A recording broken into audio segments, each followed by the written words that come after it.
तो फिलहाल अभी निफ्टी का पिछले हफ्ते का लेखा-जोखा अगर हम देखें तो एक ठीक-ठाक नीचे से बढ़त हमें देखने को मिली है। तो इस बढ़त के बाद आपने एक लकीर खिंचवाई थी 22,500 पे, वहाँ पे है।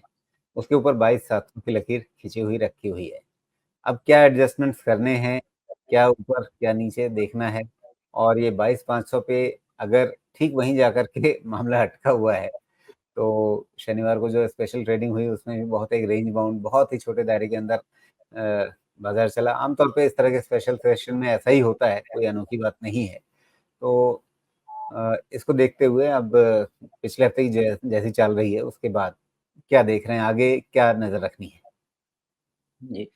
राजीव, मैं लेवल्स पे आता हूँ, लेकिन इसके पहले कुछ ज़रूरी बातें हैं लोगों को समझना बिकॉज़ आज महाराष्ट्र में भी वोटिंग चल रही है। हम काफ़ी क्लोज़ आ रहे हैं, इसके बाद शायद 2 और बचा है मतदान का।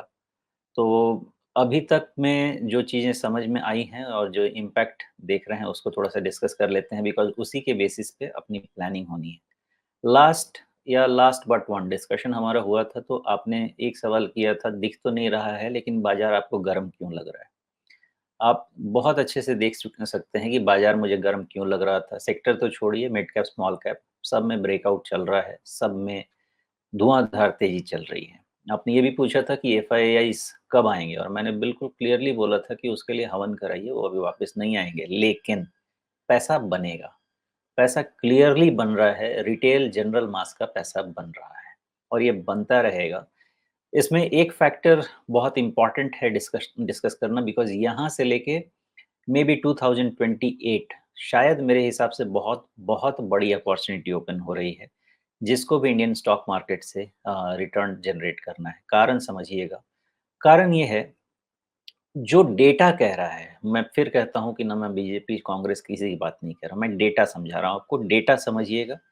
डेटा ये कह रहा है कि return of NDA government possible है, जिसके कारण से आपके मिड कैप, केपेक्स वाले, डिफेंस वाले, पीएसयूज़ ये सारी कंपनीज़ चल रही हैं। एज़्यूम कीजिए फॉर द मोमेंट कि ये वापस आए तो क्या होगा? अगर ये वापस आए तो इन्होंने अपना एजेंडा बिल्कुल क्लियर कर दिया है, इनका ग्रोथ का एजेंडा है।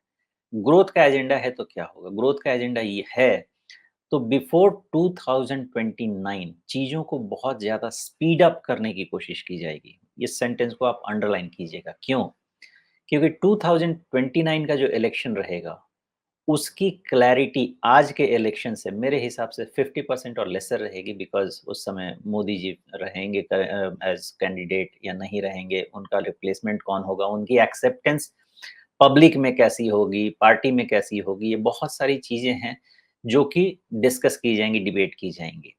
इसलिए ये जो आने वाले 5 साल हैं, ये इस गवर्नमेंट के लिए अपने ग्रोथ के एजेंडा को पुश करने के लिए बहुत ही इम्पोर्टेंट हैं और चीज़ों को बहुत रफ़्तार दी जाएगी।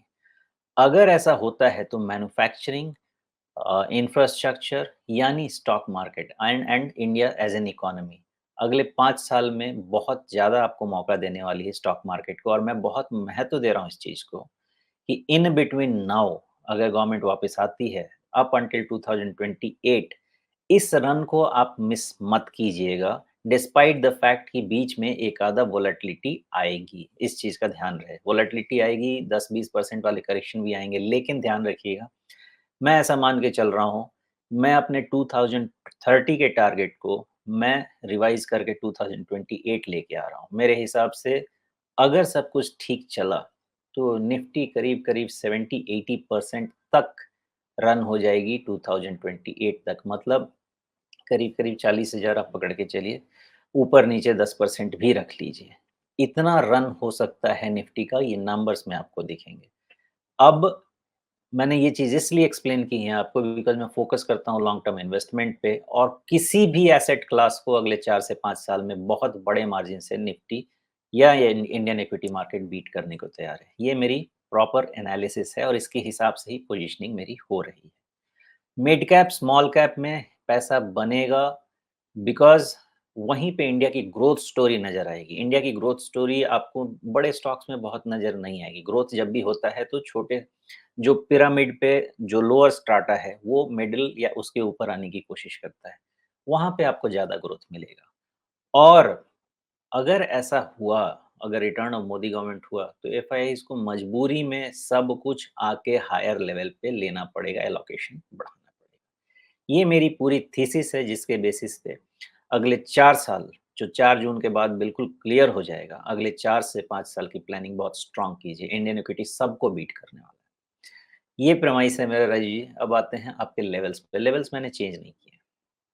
22,700 के ऊपर निफ्टी जब तक क्लोज नहीं हो, आप इसमें किसी भी तरह का बाय एट डिप्स या ब्रेकआउट मान के नहीं चलेंगे। ये रेंज में ही रहेगा। ये बात और है कि हो सकता है जो लोअर एंड है ना मार्केट का, वो थोड़ा ऊपर उठता जाए, ये पॉसिबिलिटी है। लेकिन फिर भी to be on the safer side, आप बिल्कुल क्लियरली 21,700 से 22,700, ये 1,000 पॉइंट का क्लियर कट रेंज मान के चलिए, जिसमें निफ्टी कंसोलिडेट करने वाला है। जैसा एग्जिट पोल 1 जून से 3 जून के बीच जो भी हड़कंप मचाए, जो भी करेगा उसके बेसिस पे आपको ये मूवमेंट नज़र आता दिखेगा। लेकिन मूवमेंट मेरे हिसाब से मिनिमम मेरे हिसाब से ये मूवमेंट आपका 5 इयर्स 5 से 7% का ईदर साइड निफ्टी सेंसेक्स में रहना चाहिए। ओके, ये मेरी पूरी की पूरी अंडरस्टैंडिंग है निफ्टी के रेंज की। जी। तो फिलहाल निफ्टी के लिए इस रेंज पे नज़र रखते हैं अभी। क्या जैसे-जैसे चुनाव के चरण बीतते जा रहे हैं, क्या बाज़ार पहले से ज़्यादा आश्वस्त होता जा रहा है? जो बीच में बाज़ार की धड़कनें बढ़ गई थी और मैंने आपसे पूछा भी था कि मतलब बाज़ार सच में डर रहा है या रिटेल इन्वेस्टर्स को डराया जा रहा है कि भई नीचे से माल हड़पना है? तो क्या रजनीश, जैसे-जैसे ये 5 चरण आज 5वाँ चरण हो रहा है, अब 2 ही चरण बचेंगे और सीटों के लिहाज से बहुत कुछ अब ज़्यादा बचा नहीं है। तो क्या बाज़ार के सामने तस्वीर साफ हो गई है या अभी भी? देखिए जितना थोड़ी बहुत जो कहते हैं रिसर्च मैं भी करता हूँ लोगों से बात करके, जो लोग बिजनेस से कनेक्टेड हैं, जो लोग ग्राउंड लेवल पे इस चीज़ को स्टडी करते हैं। शुरुआत में उनका खुद का ओपिनियन था कि ठीक नहीं है मामला, जो कि ग्रे मार्केट भी आपको कह रहा था कि मामला एनडीए का ठीक नहीं है इस बार। तो मार्केट में डर तो बना हुआ था। वही लोग वापस, एक लास्ट वीक की बात है, मेरी सबसे बातचीत हुई, वही कह रहे हैं कि 350 तक तो आराम से पॉसिबल लग रहा है। मैं कुछ नहीं कह रहा। मेरे मेरे हिसाब से 300 तक में भी मैं बीजेपी 300 तक में भी मैं खुश हूँ, बिकॉज़ मुझे 10% का मार्जिन चाहिए हॉर्स ट्रेडिंग में, किसी तरह की समस्या नहीं हो इसलिए। अब लोग खुद ही 330 350 की बात कर रहे हैं, तो इसका मतलब वहाँ पे सोच तो चेंज हो रही है ग्राउंड लेवल पे कि शायद 4th फेज़ तक सब कुछ चेंज हो जाएगा, सोच शायद हो भी गया है।